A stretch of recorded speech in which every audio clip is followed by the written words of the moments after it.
And we can be this amazing country. We are a great country, but we can do so much more. You have multiple degrees. As you say, you have worked most of your life in the public service. Was that always the expectation for you, that you would be able to go to university and that you would achieve all of these things, or was there a rather different path that was expected? I grew up with the expectation that I would succeed. There was no pathway about where you go. I really loved maths. My grandfather was a teacher. And when I came to New Zealand, I'll go to school at Macau Primary in Ponsonby. I'll come home and he'll give us English lessons. So I was fortunate to have people there, but there's never expectation. When I said I wanted to go to university, that was a great thing. Back when I was young, we had this thing called school fees. And when I got my result, I remember my uncle going out to the mailbox and opening the letter, and he just jumped for joy. And he said, I passed all my school C subjects. So it was just kind of like, okay. And then when I decided to go to do science, my family didn't quite know what that meant. They just trusted that I would do this thing and come out with a degree. Getting a degree was the same, what I did. And so I was very fortunate. So I practiced in chemistry as an industrial chemist, and I discovered social work. And then I went back to study. I was very fortunate to be able to do that. My family was able to support me. And then I went to social work, and later on I was able to further my studies when I was a young parent and do a master's part-time. And I met this amazing woman, Marilyn Waring, who changed my life, and also Dr. Fairbairn Dunlop from and these two icons of the Pacific, of the world, have really influenced my life and reminded me very much of my own aunties and my mom and my grandmother. And but was it your grandmother who once told you that she thought you would be a servant to women? So it's and where I grew up, there's a girl in Samoa. There's a girls' college called Papota, and it was set up, into the colonial days, and it was where girls were going to be educated.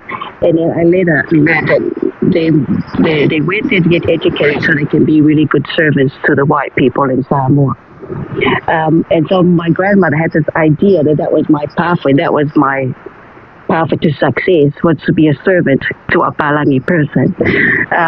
And so it's me going to university, doing this, doing that, working in a lab, and it was all quite foreign to her.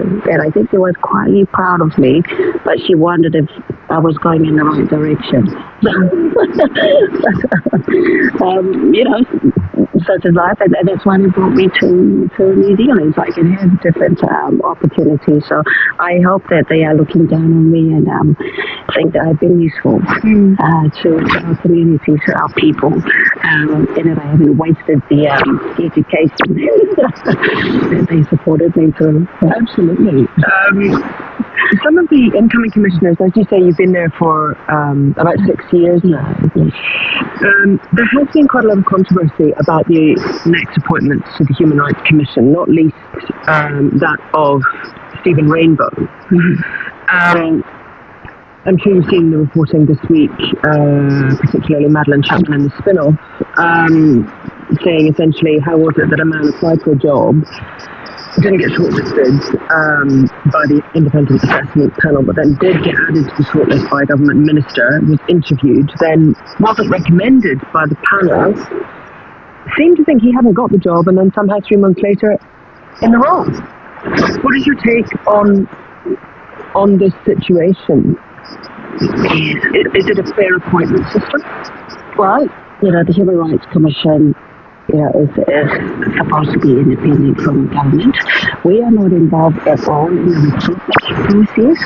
We don't know who applies, who gets shortlisted.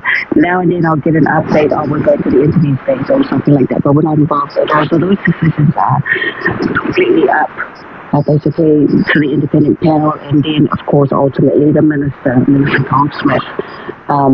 He makes the decision, I suppose, on these things are obvious, and then goes to cabinet, and then they discuss who the preferred candidates are. And also, in terms of of our ability as a commission to say yes or no, we're not involved in that way at all. But there is concern about